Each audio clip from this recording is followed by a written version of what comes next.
My name is Linwood Andrews, and I've been on the Norwich Conservation Commission since the fall of 2017 when my husband and I moved here. And if we could have the next slide.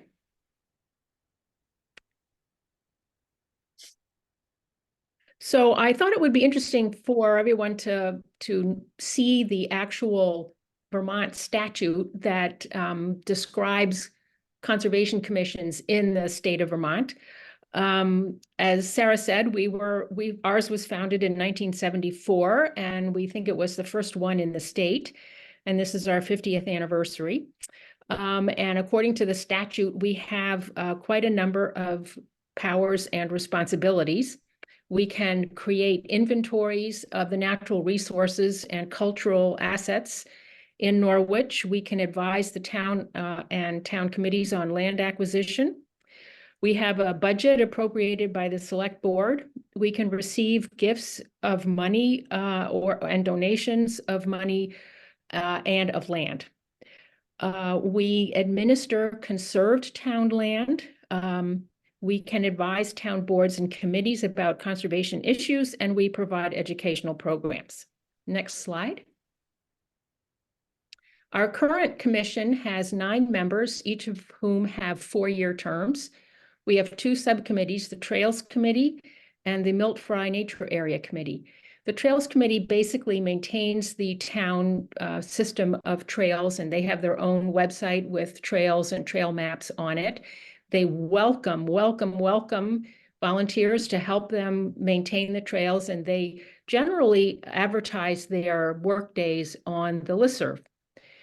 The Milt Fry Nature Area Committee is composed of the Marion Cross School Environmental Learning teacher, Chrissy, and members of the Conservation Commission and neighbors.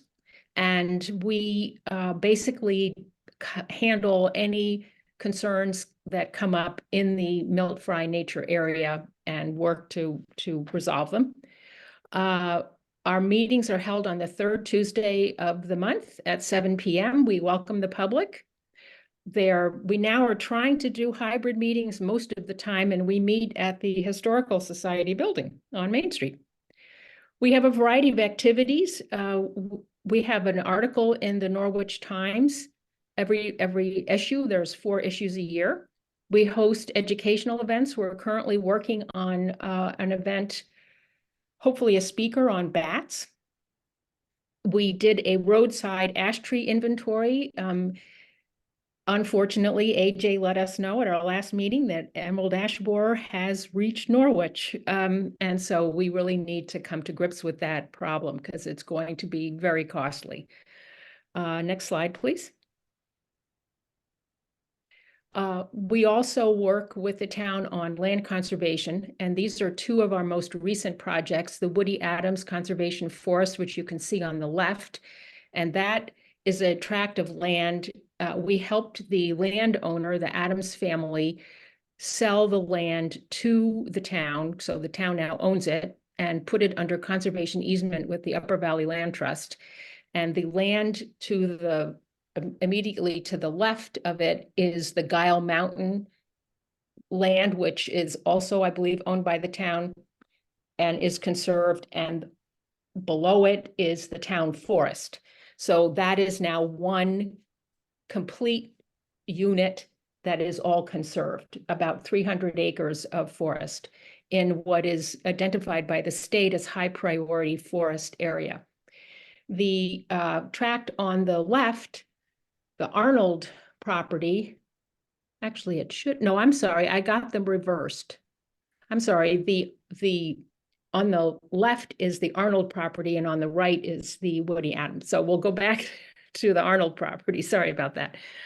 This is an example where a private property owner wished to conserve their property and worked with the Conservation Commission to get that done. Next slide, please.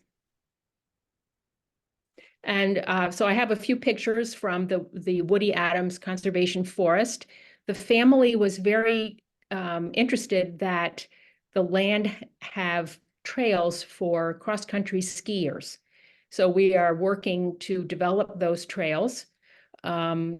And the picture on the right is a view from a high point on the Woody Adams tract. Next slide, please. Again, more pictures. The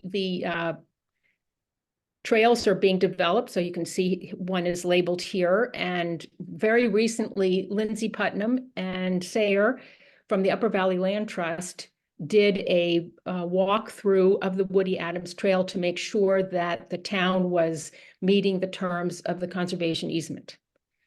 Next slide, please. So the Schmidt Bog Restoration Project is an example of the Conservation Commission working to administer and manage town land. And the neighbors of the Schmidt Bog, which you can see here in the middle of the map, it's close to the downtown area. Right under the legend, you can see that's Huntley Meadow. And then you have basically to the right, Main Street.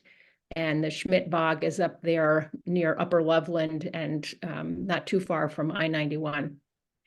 And so the neighbors were concerned that they remembered years ago, there was a lot of showy lady slipper and other bog wetland plants, and they're not there anymore.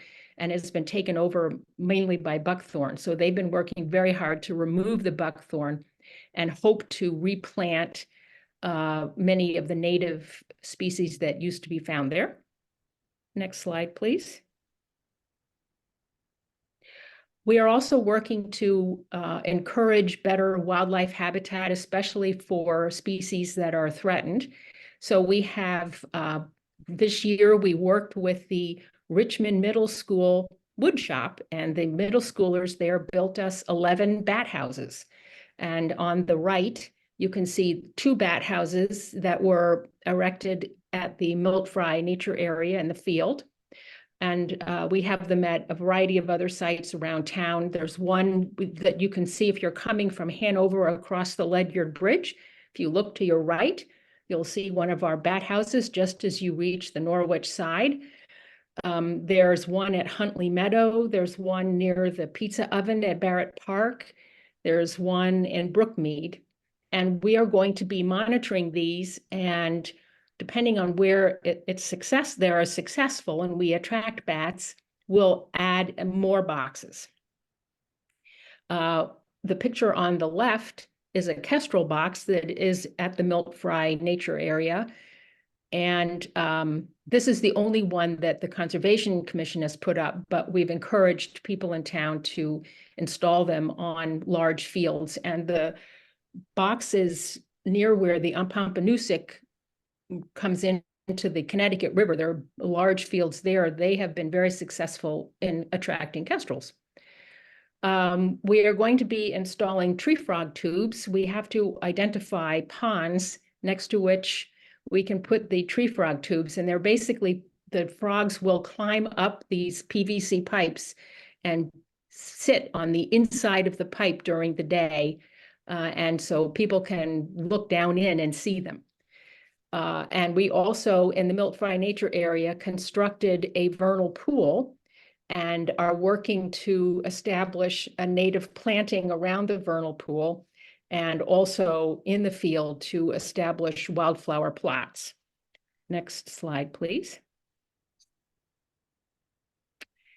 So one thing that AJ didn't mention in terms of forest health from the Conservation Commission's perspective is the problem of deer browse. We feel that this is a terrible threat to forest health at this point. And we have erected 4 fenced plots that are deer exclosures to demonstrate as an educational project to the community the effect of deer on forest regeneration. It'll be a many-year project because it'll take quite a while for the area inside the plots to show growth compared to the areas outside the plots. Next slide. And again, at the Milt Fry Nature Area, we have quite a variety of projects. This is the vernal pool that we built about 2 years ago. And to our great excitement, it does completely fill with water every spring and even overflows. And this year, this spring, we did have wood frog and mole salamander eggs in the pool.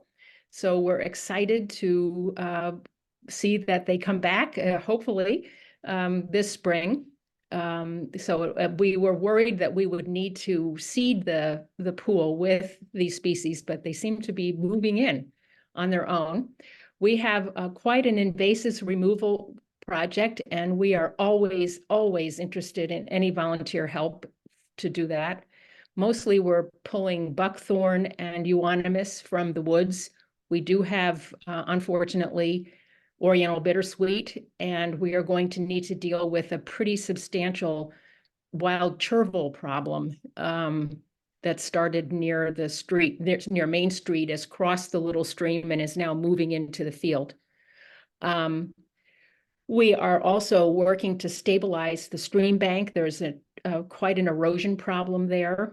And we also support the Chrissy Morley with her environmental studies program at the Marion Cross School. They're helping me put in these wildflower plots for pollinators. The first grade in particular is very interested in getting milkweed plots for the monarch butterflies. Next slide, please.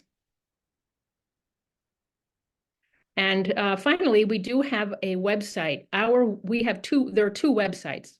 This one is the Conservation Commission's website that is not on the town website. So for whatever reason, technologically, we cannot do the kinds of things on our own website on the town one, so we had to create our own. So at any rate, the tabs that you'll see at norwichconservation.org are the projects, many of which I've just shown you, if you want to read about them some more.